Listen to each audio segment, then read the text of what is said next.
Counselor Accents Podcast. Two school counselors who love their jobs. Oh, and they happen to have Southern accents too. Bless their hearts. I'm Kim Crumley. I'm Laura Raincorn. And together we are Counselor Accents. My son has a cochlear implant. Okay. And he is standing here near me and he's rattling. Oh. Well, it's because the mic, something about the mic. Do you hear it? I don't. Okay. Couldn't help but notice that you're holding your mic like you're about to do a solo. I just feel better like this. Okay. And I broke the arm. You break everything that I buy for you. This is what microphone number? It's number 5. I'm going to be honest. This is. What are we going to do with you? I hate myself.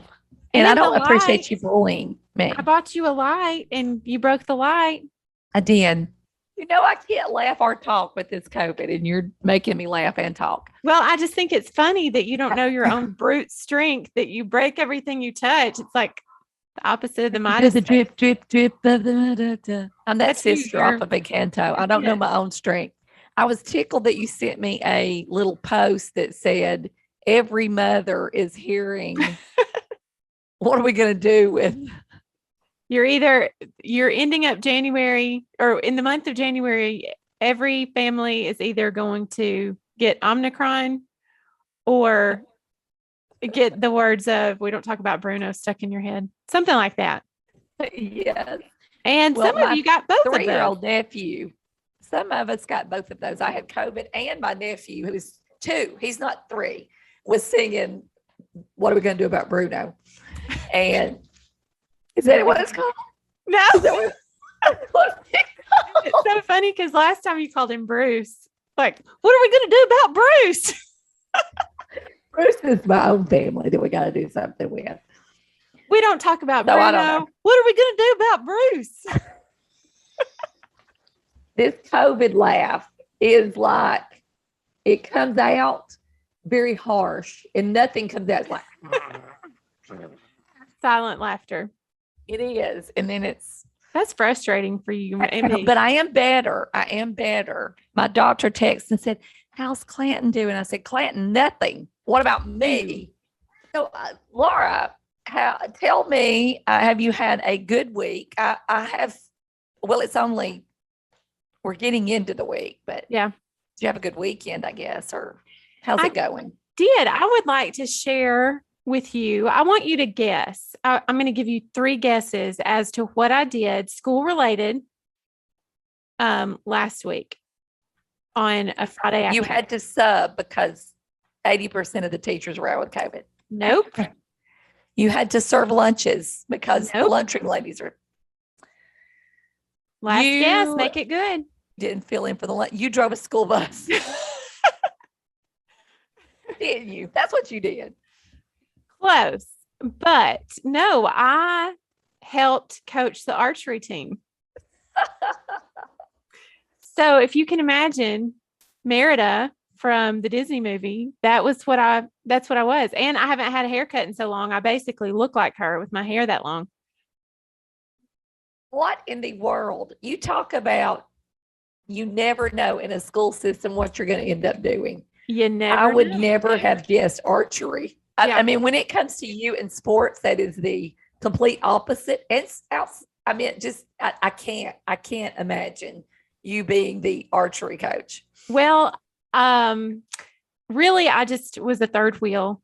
I wore a coach's shirt and made them let me in for free because I went to the front desk and I said, hey, I'm with the elementary school. And he looked at me and he was like, are you a coach? And I was like, well, I have a shirt. And he was like, good enough. Really? Yeah. So he let me in for free. So I appreciate that. No, they just needed an extra hand there at the archery tournament. Talk about hands. I know what happened. They saw your hands and thought there is no way she was not Olympiad in archery. There is no way that she didn't hit a bullseye every time. Yeah. Found out it's called the bullseye. I kept saying, go for the center. Go for the center. You'll hit the center. And they were like, it's bullseye. So learned a few Please stop. things. That was how they knew you were not a real coach, is when you were hit the center now. Hit the center. Yeah. And I was like, that's real good. Like, you don't know the scores immediately. And I'm like, you did good. And kids are crying. Like, Well, there you go. You will never be asked to fill in for that position again. Sealed the deal on that one. Yeah. But I did think this was funny. This little guy came up to me after one of the rounds. They do rounds. So like they'll shoot 5 arrows, everybody all at once, all from one end of the gym to the other. And so it's like that's what it sounds like. Love that. They're all really good. Yeah. They're all shooting at one time. So this one little guy came up, and it looked like a good round to me, but he came up, he said, well, that round was absolute dog water, but I'll do better next round. I said, wait a second. Did you say dog water? He said, yeah, it means it's bad. I said, oh, I got that much, but I will be adding dog water to my vocabulary now. So is that dog water a colloquialism of the archery world, or is that just his own personal home life dog water? I think that's his own personal home life. I just didn't know if that was something that I'll ask around. Yeah. But his mom was standing there, and she kind of helped explain it to me. Okay, I really want him to rank it. Like, is dog water better than cat water? Or is, I would think it would be above dog poop. And that's probably, they just don't let me say dog poop. So that reminds me of these Olympics that have been going on, these Winter Olympics. And have you watched any of this? Not a bit. I'm not. I know, contrary to my size and stature, you are not sports. Not. But I am patriotic, and I do enjoy hearing, the number of wins and that kind of stuff. And maybe that's why I don't like the Winter Olympics, because if it's 50 degrees outside and I can see my breath, just watching them, I'm cold. Yeah. Just watching the Olympics, I have to bundle up. Yeah. Cause we're in the Alabama. I mean, we're pretty warm, most, relatively comparatively. And it's just like, I can't handle this. It's too cold. We're in February, and I've had to scrape my windshield one time. So. And that's just because it was filthy. Be honest. I've seen your car. So, Laura, we have a special guest on today that I am really like. When you read his credentials to me, I'm like, that is I like to say a coup for us.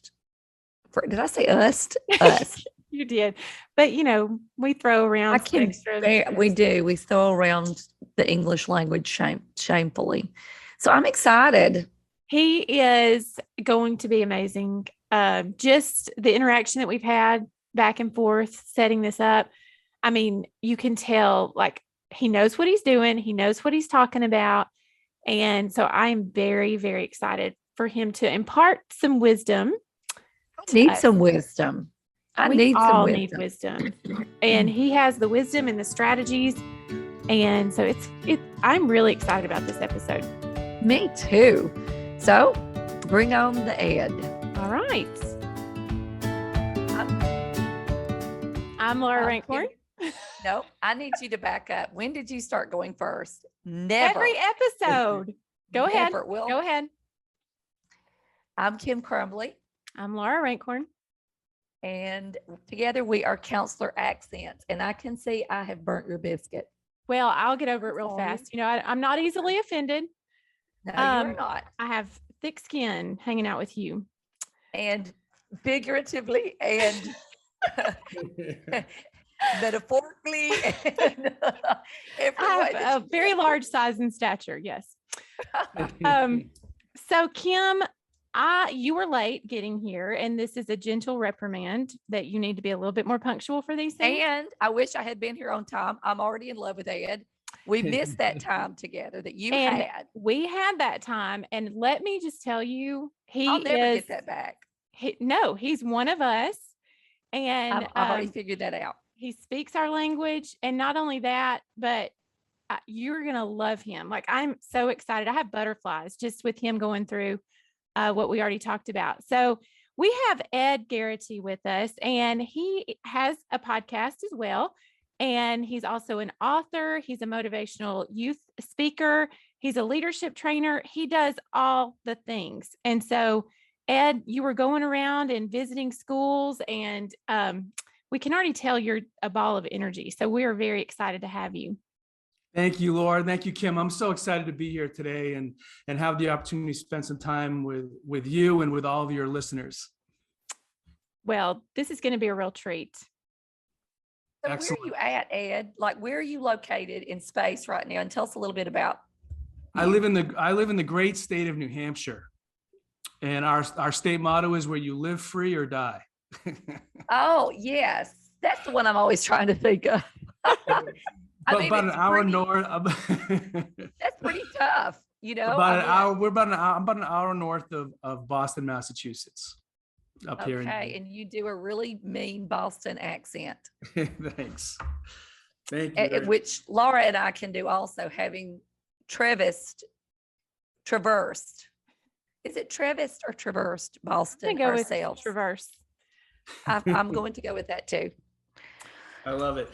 Kim, I was talking with Laura earlier. We're talking about different experiences that we have working with students and yes, different classrooms. And when I was talking with Laura, I was reminded about an experience that I had when I was visiting a small first grade classroom. And I walked into this first grade classroom, and the first thing that I noticed when I walked in were the chairs.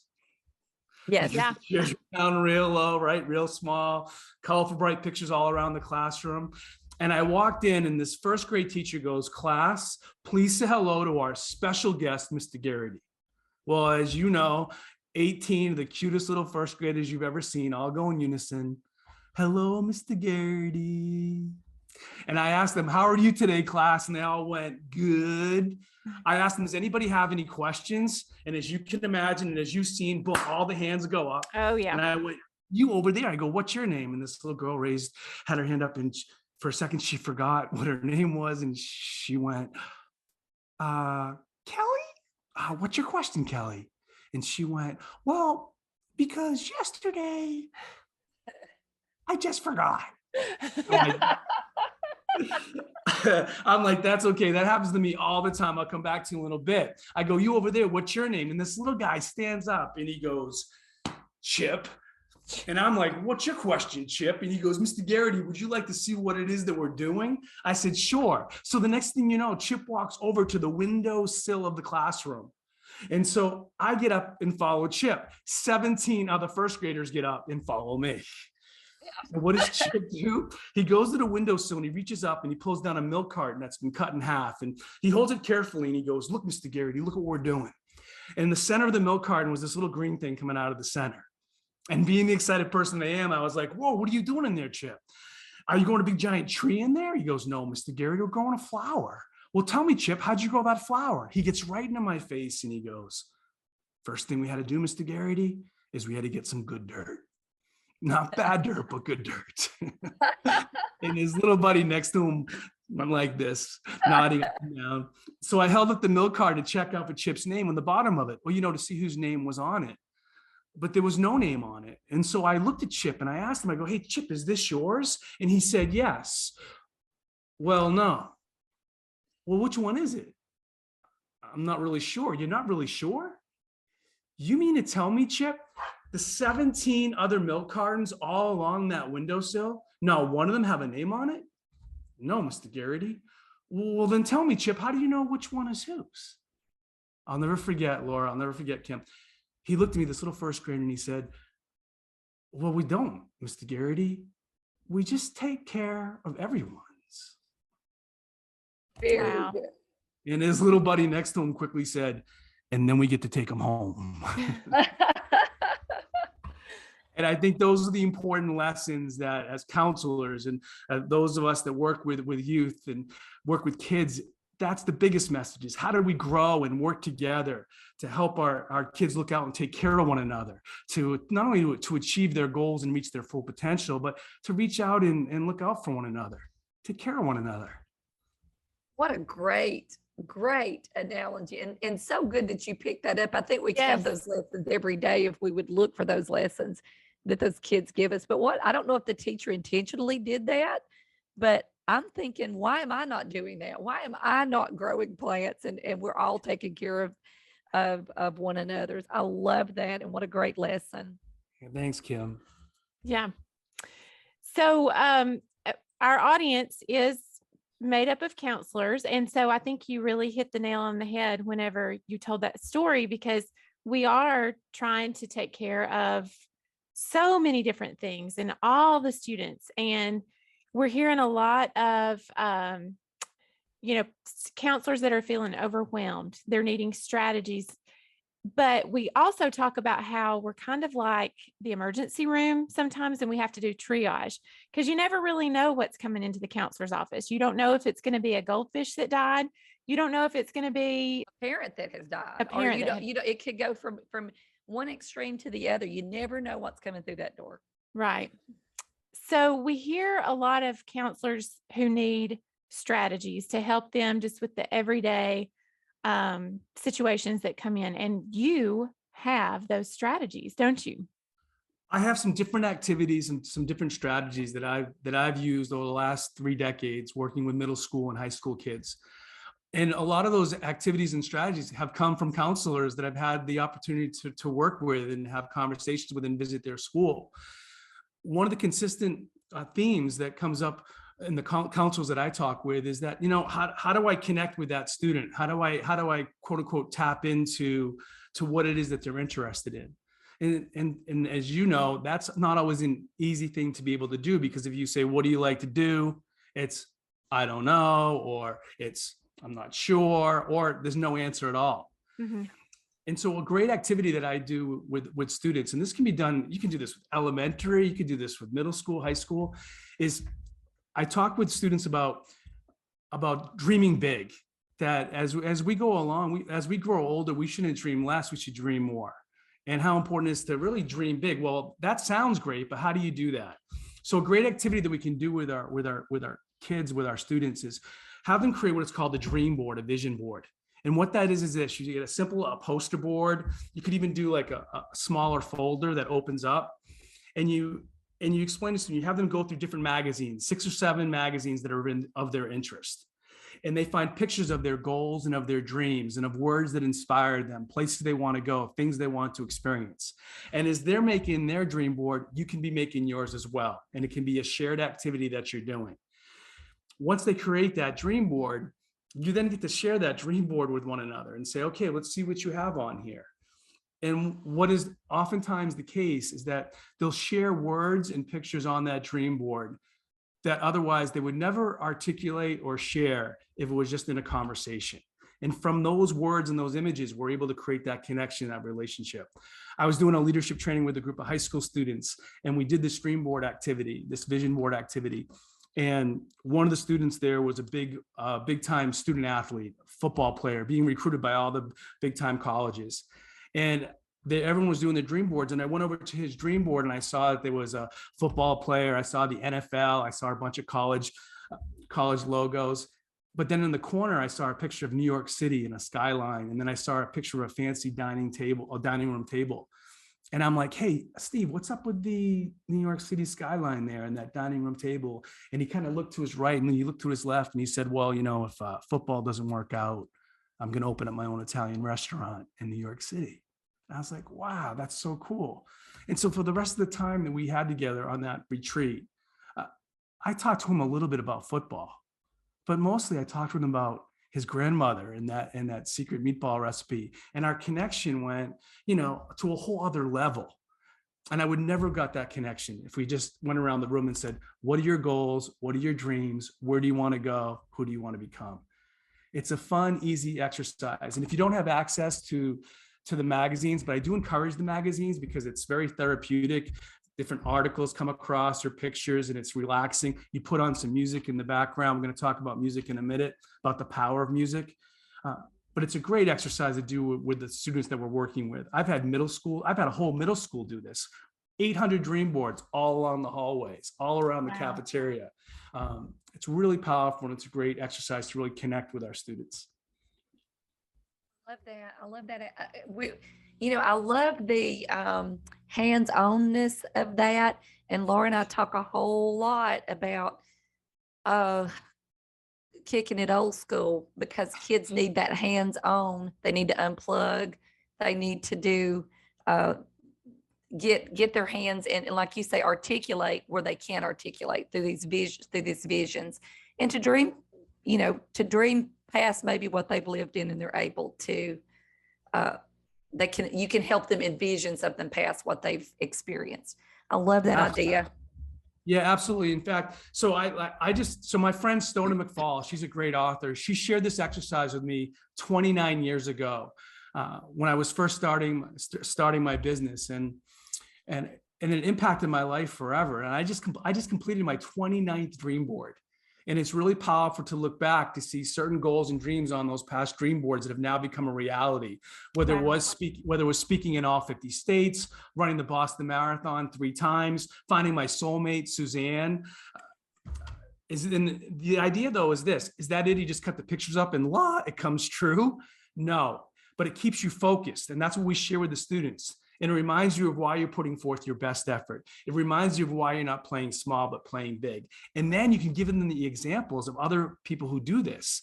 The examples from, you could do the example of Giannis of the Milwaukee Bucks in the NBA, who grew up in a very challenging childhood in Greece, and talked about how when he was growing up, he had pictures of all the NBA and athletes that he dreamed of one day being like. Serena Williams, Venus Williams, talking about when they're growing up, they had pictures of the championships all around their bedroom. They dreamed of one day winning. Danica Patrick, professional race car driver, now retired, but she talks about how when she was in her 20s, she had pictures of the racetrack she dreamed of one day racing at, which the day she now has done. And those examples, they go on and on and on. It's incredibly powerful. Wow. I love it. You got to dream it to be it. Right. And giving that license for kids to dream it. And it's okay to dream that and to have that goal and that vision. I love that idea. I want to do that too. I knew absolutely. And I thought about Kim, whenever he and I were talking about it, I thought about like your school and how Kim, Ed, I want you to know that Kim, when she talks about her poverty rate at her school, it goes up every time she talks about it. So she will spin a tale. I just want you to know that. So her number, she tells fisherman tales. And so the number gets bigger every time. So it's probably like 1,000% now. That's right. But she does have a very high poverty rate. And so I thought about you, Kim, and how the people in your school, the students, what they aspire to be is. Yes. They need to see that and talk that through, that we can get past absolutely. I agree. I was thinking the same thing. And I think also, Laura, also Kim too, is that I think that the other follow-up to that is this. So it's great. We dream big. We have these awesome pictures and images on this dream board, and we remind them that they can do this every day. What they focus on, they attract. What they think about, it expands, it grows. And what they think about, they become. But they can't just dream big, because if they continue to just dream big all day long, then it's just a wishful thought. It's a hopeful idea. So we take those big dreams and we turn them into clear, specific, measurable goals.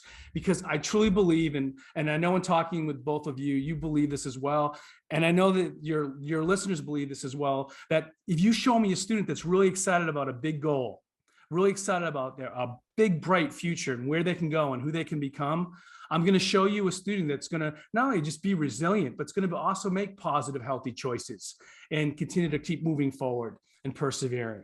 So how do we do that? How do we teach them to take the big dreams and turn them into clear, specific, measurable goals? Here's a fun activity to do with them after they create the dream board. You'd have them take one big dream. Let's say the dream, or on the dream board, you notice that they had a picture of let's say a nurse, a picture of a nurse. So you're like, oh, okay, wow, that's awesome. Let's say Julie, you want to be a nurse? How great is that? All right, so now we take that big dream, and now how are we going to turn it clear, and how are we going to make it clear, specific, and measurable? So this is the exercise we take them through. So we say, okay, so what's your goal? I want to be a nurse. And you have them state that. Awesome. So you want to be a nurse. How do we get more clear, more specific? If you could be a nurse anywhere in the country, anywhere in the world, where would you love to be a nurse? Julie says, I want to be a nurse, let's say in Boston, Massachusetts. Awesome. Add that to your goal. Okay, I want to be a nurse in Boston, Massachusetts. Excellent. So you want to do that when you turn like 60 years of age? And then they'll laugh and be like, no, by what age? 25, add that to your goal. So now it's, I want to be a nurse in Boston, Massachusetts by the age of 25. And then you get more clear, at what hospital? And so now it's say, oh, Mass General was a big hospital in Boston, Massachusetts. Okay, great. Then it's like, what kind of nurse? Pediatric nurse. Wow, a pediatric nurse? That's great. Now add that to your goal. So now Julie's working with you, and she could be with a couple other students in the class or in your office, and it'd be like, okay, I want to be a pediatric nurse in Boston, Massachusetts by the age of 25. So we're that much more clear and that much more specific. But then we give them the big key, and that is this. There's one word they need to change, one word they need to take out, and that's a 4-letter word. And what is it? Kim, Laura, you know, want. It's not I want, it's I will. And so we shift it. And so we shift that, and our words create our reality. And we talk to them about the importance of honoring our words, honoring what we say. We live right into it. I had a football coach who used to say, people say talk's cheap. Talk's not cheap. People make talk cheap. Our words are generative. We live right into that. And we teach that to our students, to our kids. So Julie gets up in the very beginning and says, I want to be a nurse, to I will be an amazing pediatric nurse at Mass General Hospital by the age of 25. And you see her eyes light up. You see a student's eyes get that little bit of a sparkle because they actually see that possibility. They see that hope. It's not just some big dream. Then you can go through the whole steps of the mini goals and the perseverance and the resiliency, and that's a whole lesson in itself. But that's a really fun exercise. The dream board activity is a great tip, great exercise. The I want to I will is what I call that exercise for a goal setting strategy. That's really powerful. God, that's so good.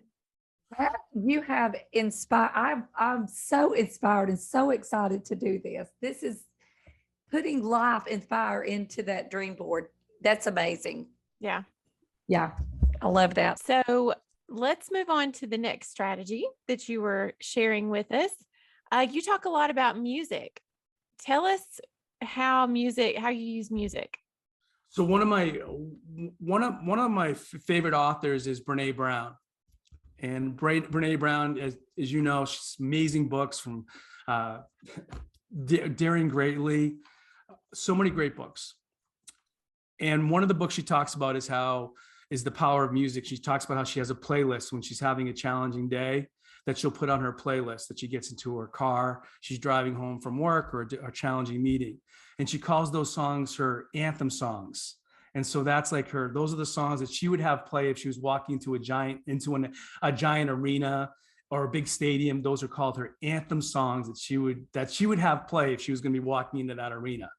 And I love that description of how she applied that, because research has shown the power of music, that when we're in a peak emotion and we're at a high emotional state of joy, and we're listening to our music, our favorite music, our favorite songs, that music helps anchor that emotion. And when we're going through a challenging time or a difficult experience, when we play our favorite music, the research has shown that that music actually will help us bounce back from those challenging times, help lift our emotions, and help us to kind of break through that challenging experience, that challenging time. It doesn't fix it completely, but it helps us being able to bounce back, helps us being able to stay resilient. And I think that's one of the big foundations of helping students stay resilient. I think it's a big foundation of helping us stay rejuvenated and avoiding burnout. And the changes and challenges we experience working with kids, and the expectation that counselors have, not just working with students, but the whole dynamics of not just within the school, but the community, the parents, the guardians, the administration, the school board, all that stuff. Now, how do we stay rejuvenated? Well, one way we do that is making sure when we have the choice to do so, we surround ourselves with positive things. And part of that area of surrounding ourselves with positive things is the power of music. Do you allow the students to kind of build their own playlist? Have you done that? Awesome. I'm just thinking how I could use that with my middle schoolers. Perfect question. So what you can do is, if I was in a classroom right now of, let's say 30 kids, I would say, okay, so I talk about the power of music, and then I'd say, imagine if you were going to be walking, and then I talk about Brene Brown, my favorite author, and she talks about she'd walk into an arena. So it's not coming from me; it's coming from this like really famous author. So now I'm not telling them what to do; it's an idea from some famous author. So it's not like, so they like that. Yeah. And so then I'll say, hey, so imagine that. Imagine if you were about to walk into a giant football stadium, or a basketball stadium, or a big giant arena, and you could have any song playing as you're walking into that arena. What would that song be? And then you go, you know what? And I'd love to get your feedback. And then you just go around what I do is I'll actually say, everybody stand up, find a partner, share with your partner up to 3 of your favorite anthem songs, arena songs that you would have play if you're walking to that giant arena. And then they share that with one another. So that's a nice little icebreaker. It's easy, you know, and then you can kind of joke. And then because everyone comes back and sits down and says, can some of you share with me what those songs were? And then you make sure that everybody kind of keeps it PG. Yes, I was just thinking, I'm going to have to keep this with And my, then- with my, I'm thinking I'm going to have to keep. And if it's the right setting, and you could even do this here with the community that you're building here, and I love that you're building this community right here on your podcast. You could create a playlist for your community right here on this podcast. Everybody could jump on to the YouTube comment section, jump on, send you an email through your email, say, here's my anthem song, and there you go. You have, the playlist for your counselors, the people that are in your community. And that's what I've done on Zoom calls with students. If I'm doing a Zoom call with a group of students, I'll have them get into the chat and say, share with me your anthem songs. And, naturally the chat's being monitored by a facilitator, but then I'll say, now we're going to turn those songs that you just shared into a playlist on Spotify that you all have access to. Great follow-up. And we've done that with teachers. I've done that with teachers because I not only work with students, but I also do a lot of in-service days. And with teachers, it's the same idea. The teachers all create the playlist for that school. So I'll go into, Rye Junior High School, and Rye Junior High School have their own playlist, or you'll go into a high school and the teachers have their own playlist. And that's always kind of fun. My brain just went here. I am going to, I send out questions to teachers. I just did favorite drinks, and, sometimes we'll get things that they like. I'm going to do this anthem song and get everybody in my schools, start with the teachers, because we need that morale booster right now. I'm going to do it with my middle school students too. But I can just see once a week drawing and say, today, on the announcements, you're playing that out. We're going to play Mr. Greer, whoever's anthem song. And, the kids get to hear that and connect and enjoy that. That's done. Thank you, Ed. That's done. I'm excited. That's awesome. Yeah. And it really is. It's really just a real fun, a fun activity, a fun exercise. Another big area that I share with students that I think it's an important message to continue to reinforce when working with kids is really that idea of gratitude. And that idea of really appreciating, our abilities, the opportunities that lie before us and for the people in our life. And if there's anything in the last couple of years, I think has reminded all of us, is to appreciate the little things. Yeah. And I think that's a great conversation to continue to bring up. I don't think you even have to even mention the P word, the pandemic. I think it's just more of the challenges that we faced here over the last couple of years. Take that word out. I said the P word here because I did, but I usually don't say it. Just say over the last couple of years, it's been challenging here. And so, if there's one thing we've realized is to appreciate the little things. And then we talk with the students about and what we've all realized, isn't it, that it's really the little things that really are the big things that really matter. And what we're so grateful for, the opportunity to, and still in our hyper-connected, fast-paced world, where we're connected 24/7, it's still easy to take things for granted, whether it's our ability to see or hear, or the freedoms and the opportunities that we have. I oftentimes share with students how I was working with a group of middle school kids and at the end of my program, a 13-year-old walked up to me. His name was Brett, completely blind.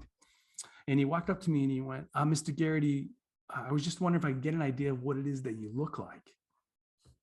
And I said, sure, Brett. Well, the next thing you know, Brett took his little hand, he reached way up and he put it right on my face. And then after a few months, I'm going like this to my face, feeling around it. I kind of smiled. I said, okay, Brett, what do I look like? And he smiled real big, and he took his hand, he put it right on top of my head, and he said, well, you're about this tall.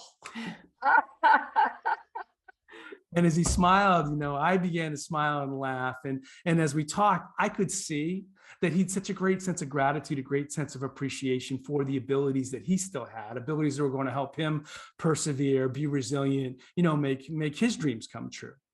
And so I talk with students about that. And then how sometimes we think one of the only times that we truly realize how often is we can forget to be thankful for what it is that we have in our lives. And we realize how often we take things for granted is when we lose somebody close to us. And we talk about how as we grow older, we need to say those I love yous and those I care about yous, not less, but even more. And I'll actually then go around, if it's a small group, and oftentimes, as counselors, we're working with a smaller group, not such a large group. But we can go around the room and say, I'd like to take the time to kind of share what are some of the things you're grateful for in your life right now.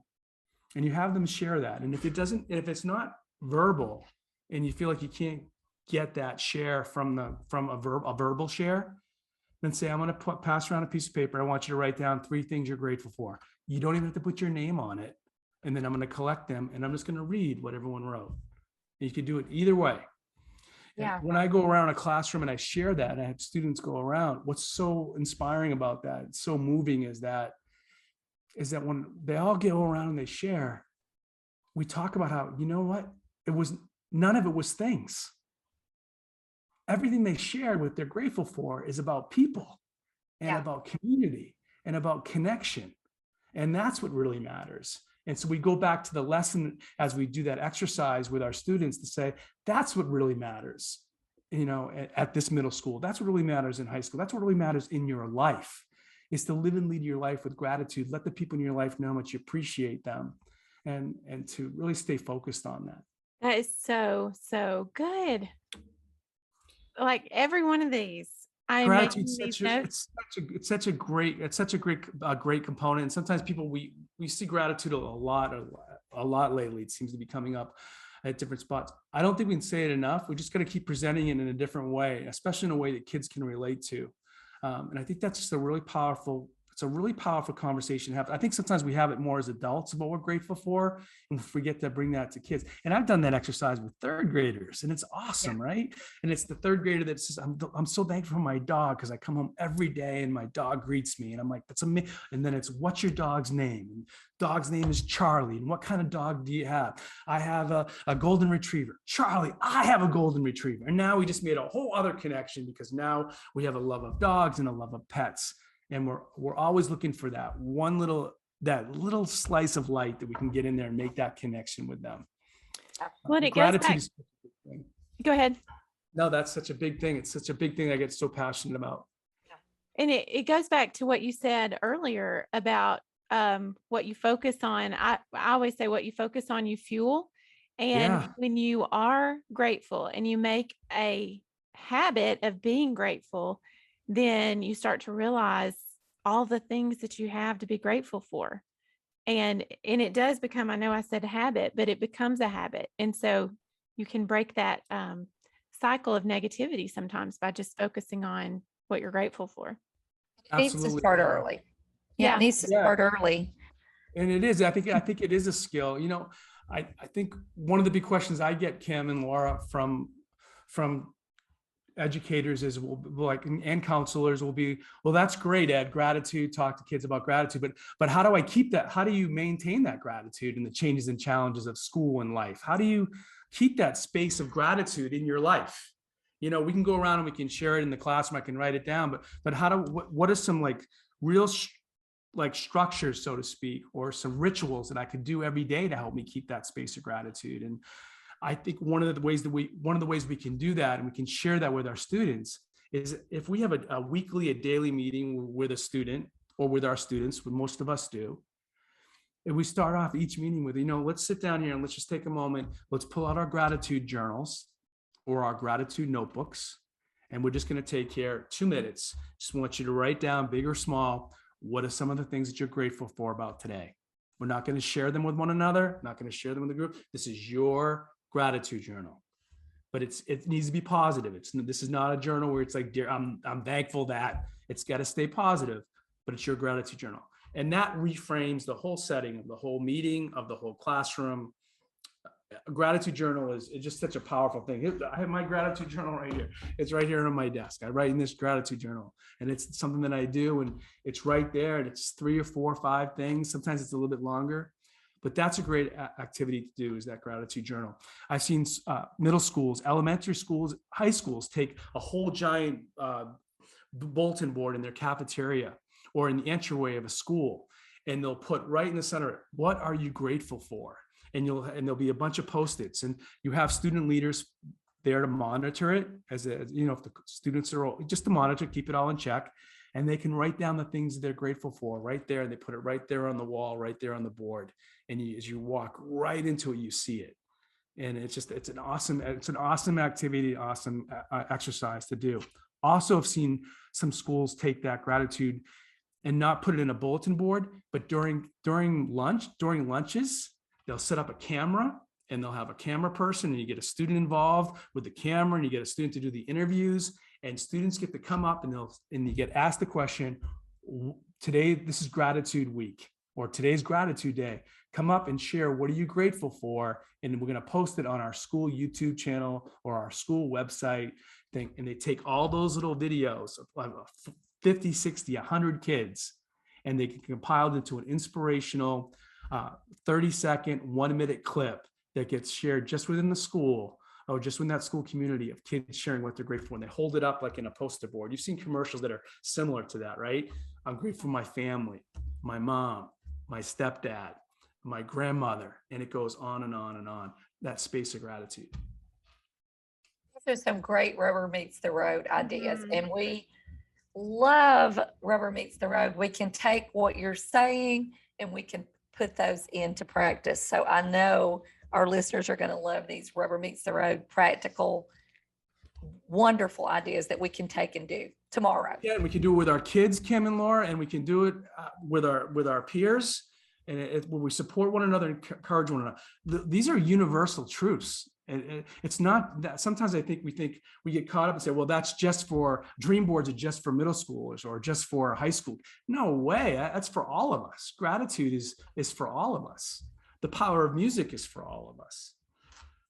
I think everything that you have mentioned today, you could turn it around and do it for staff motivation, or you could do it for students, because you're right. This is elementary, middle, high, even into the staff and faculty. Absolutely. One of the questions I sometimes get too from teachers and counselors is the idea of like, Ed, I just go through a whole week and I can't keep things straight. I go through a whole month. I don't even know what happened between the stuff that I'm dealing with in school and the stuff I'm dealing with out of school. So much going on. I don't even know what I accomplished, what I achieved. And sometimes we get so focused on the big victories, Laura and Kim, that we forget to celebrate the small victories along the way. And I think one of the ways that we can celebrate those small victories along the way is to do another great activity, a great exercise. And we can do this with our students, and we can also do this with ourselves. And I learned this through a coaching program that I was involved in Toronto, Canada, called Strategic Coach. And what that exercise is called, it's called positive focus. And so at the end of the week, you write down, what were the positive things that happened to you this week and why were they positive? And you make a list of those positive things. And what happens is that you actually see all that you accomplished for the week, and you're like, wow, look how much you did. Look how much you accomplished. And you celebrate that and you acknowledge that. And you can do this with a peer. You could do this with a friend. You could do this with a partner. You could do it with the students. And it's an awesome exercise to really just keep the momentum going, to say, look how far you've come and look how much you've done. That is so good. So good. I did that one time with one of those calendars, like you would get from the drugstore or something. And, just those free calendars. And I would write every day something positive that happened that day.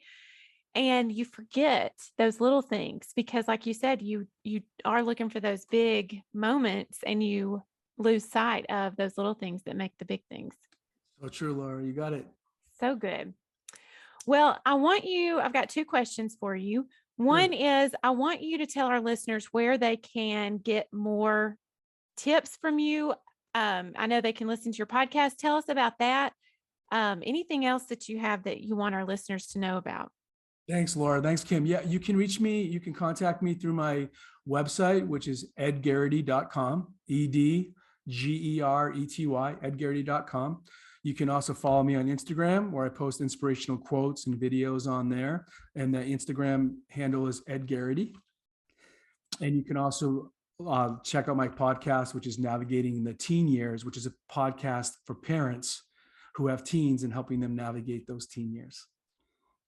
Very good. Well, I know that our listeners will be checking out more of you because these are so practical, and this is exactly what we need. I think that having these rubber meets the road, as we like to call them, these rubber meets the road ideas are what keep people from burnout, because it keeps, just talking to you today has inspired us and made us want to get right back in there tomorrow and try some of these things, and watching those light bulbs go off with our students. Thank you, Laura. Thank you, Yeah. Kim.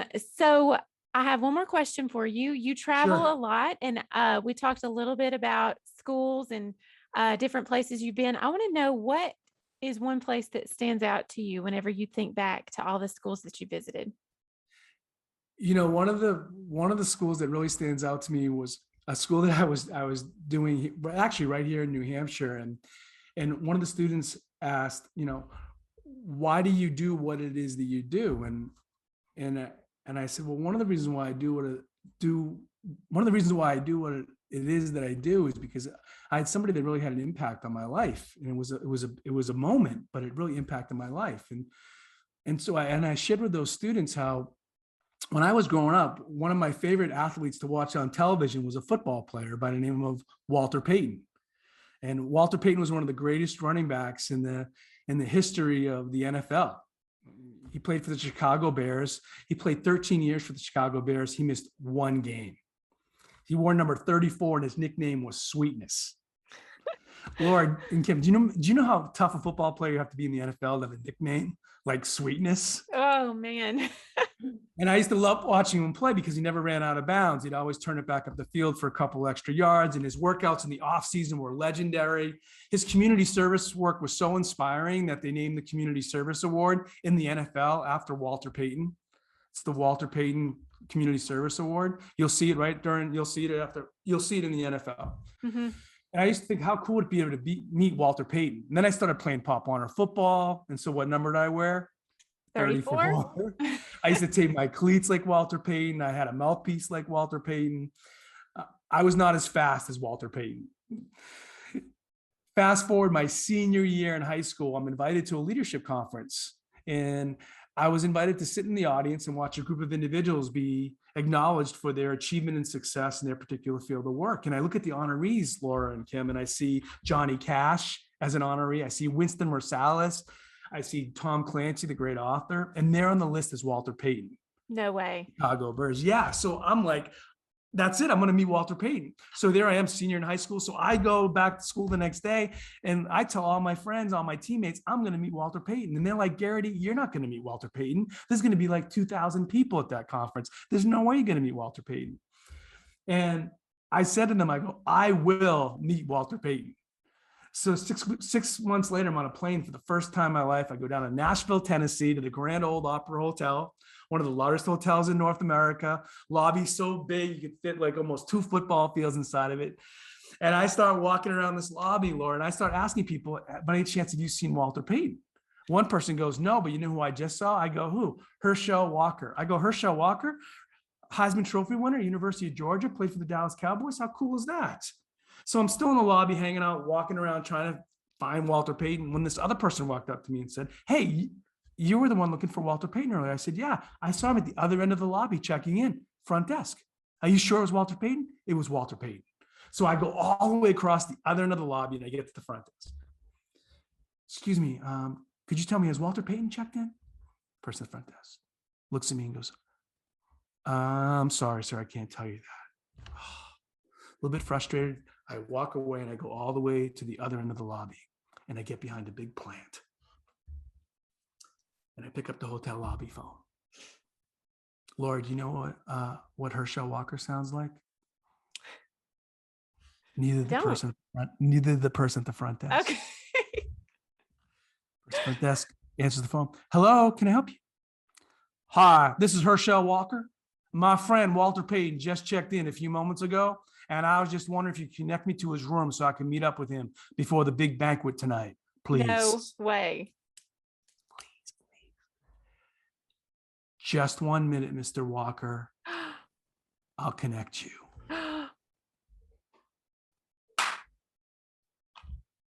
Walter had a high voice. Hello? Hi, Mr. Payton? Yes. Hi, Mr. Payton. My name's Ed Gerety. I'm from Merrimack, New Hampshire. I'm a senior in high school. I'm here at the banquet, the conference. Mr. Payton, I'm just a huge fan of yours. Oh, Mr. Payton, you and I have so much in common. I'm retiring from my high school football career. You're retiring from the NFL. We won a state championship in football this year. You won a Super Bowl. I was captain of my team. You were captain of your team. I was MVP of the week. You were MVP of the season. Oh, Mr. Payton, I'm a huge fan of yours. I was just do anything I could meet you privately one-on-one. He goes, where are you now? I said, I'm in the lobby behind a big plant. Yeah. He goes, can you meet me now? Yeah. Okay. I'm in room 2302. Oh, thanks so much, Mr. goodness. Payton. I hang up the phone, Lauren Kim. I grab my bag. It has my camera, it has my football cards. 10 minutes later, knocking, 2302. Boom, boom, boom. There opens the door, Walter Payton. Jacked. And he's got the kangaroo logo on his shirt, which was his trademark logo. And he goes, Ed, I'm like, Mr. Payton. He goes, come on in. I walk into the hotel room, and across the room is his wife, Connie. And he goes, honey, this is the young man who just called a moment ago. She went, oh, hi, Ed. Oh, great. Before I could even say anything, Mr. Payton, he goes, congratulations. I go, congratulations for what? He goes, well, didn't you say on the phone you won the championship in football this year, the state championship? I said, oh, yeah. And he looked down on my hand, and he saw my championship ring, and he goes, can I see it? So I was a little embarrassed. I took off this giant silver ring covered in blue glass, and I gave it to him, and he smiled. And then I went, can I see yours? He takes off this giant Super Bowl ring covered in diamonds, all gold. And I'm like, this is so cool. And I go, Mr. Payton, I still can't believe you didn't get a touchdown in that Super Bowl that you played in. And he looked at me and he said, Ed, he goes, remember, it's not about touchdowns, it's about championships. Oh, that's good. And next thing you know, Lauren Kim, he was asking me about my family, my friends, my goals, my dreams. And then he goes, hey, honey, can we get that picture? Next thing you know, I have my arm around Walter Payton, his arm around mine, takes the picture, signs the remaining cards.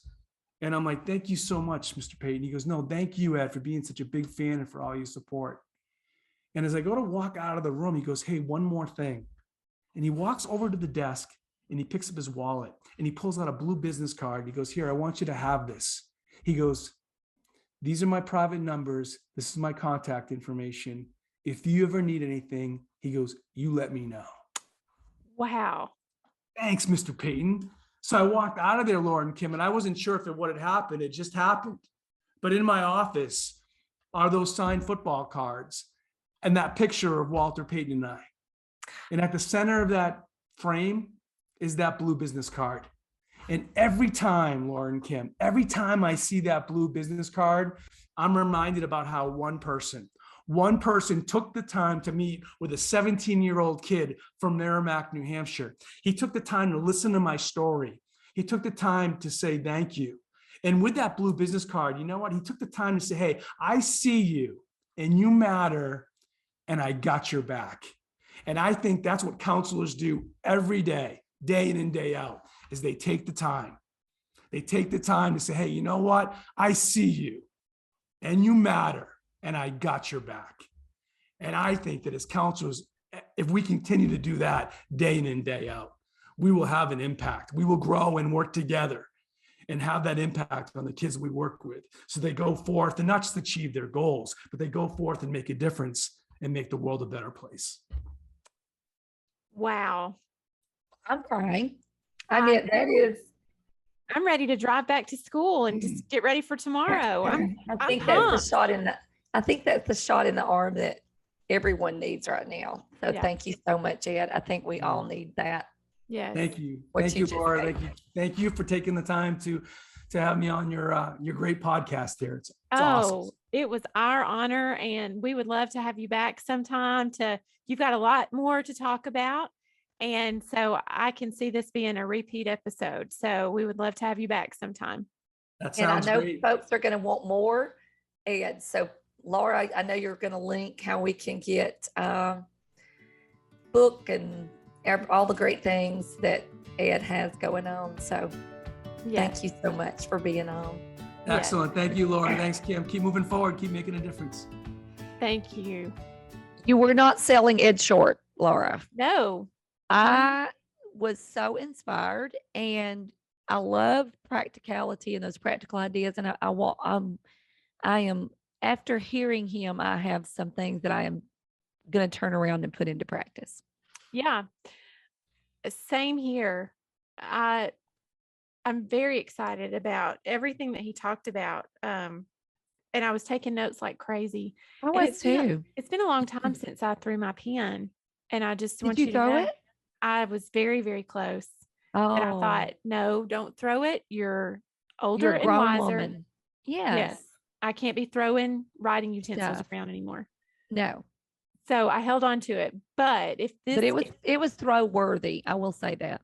if it were the 2 year ago podcast, Laura, I would have thrown my pen.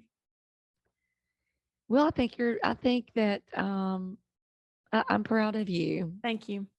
Yes, I am proud of you for the progress that has been made. Thank you. And I am laughing at myself sitting here holding this mic. I'm waiting for your solo. So I was going to laugh about you disappearing all of a sudden, doing the disappearing act. I will say that during that, there was a moment of silence that I'm not on there. And that is because my system did an update on my computer. Well, what you don't know is we're already getting comments. Thank goodness Kim dropped off for a minute. Like, because give Ed time to talk. It was so peaceful. And Laura, we finally got to hear your angelic voice. That's what some of the comments were. Your angelic voice. Yes, I want to know. I am seriously there. Like, I have made a list of things I'm actually going to do. I'm going to do the dream board with my students, and I've always had trouble. I get very frustrated with glue and magazines. You already know that. Thank you for not sharing that with Ed. You're welcome. But I am going back to that because I have a small group a success small group that I'm doing, and dreaming is coming up in 2 weeks. So I'm going to be doing the dream board. Okay. And I am going to start off with the anthem with the teachers. I'm excited about that.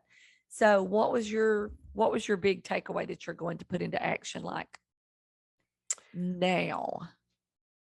I loved the dream board. He made it just seem so easy. And I like the goal part of it. Yeah. Like taking it to the next level. Yeah. And funny you should say that, because that was going to be what I talked about. When I went back to my needs assessment, because I have time for another lesson.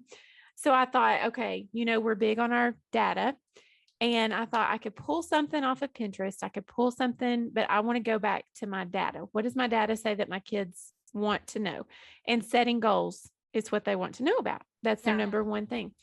So when he was talking about that, that's where my mind was going, that this is so good for goal setting, a goal setting lesson. Absolutely. And then also, I think you dropped off on this one, but he was talking about focusing on the positives and getting I guess different from a gratitude journal, but at the end of the week, what are the positives that happened during the week? And because he was talking about, you don't just focus on the big dreams all the time or the big things that happen, because sometimes you miss out on those little things that happen. So that really stood out to me. Just kind of like what you were saying, we need to start cultivating that gratefulness at a very young age so that we create that habit at a young age. Yeah. Yeah. So good. So inspirational. So Laura, you told me some good news that we have been voted once again the #1 podcast for school counselors in America. Yes. And thank you. Congratulations. To you. Congratulations. Congratulations to you, Thank you. might I say. And thank you to all school counselors out there. We're in the trenches with you and living it every day. And this community that we have with one another, it inspires us to keep going. And we hope, that we inspire you. Well said. And I think that's why we recognize that strategies like this are what do keep us fueled. We have the bad days too sometimes because, we are in it. Just like you said, we're in it with you. And these keep us going and keep us excited. Absolutely. So if you haven't already, you can follow us on Facebook. You can follow us on Instagram. You can rate and review our podcast because that helps other people find us. You can, I don't know if you guys know this or not, but you can watch this on YouTube. And sometimes we would recommend that. Sometimes we would not because we look like two. Ugly. It can get ugly. So yeah, do all of those things. You can also join our email mailing list and receive some free goodies along the way. So thank you guys for listening.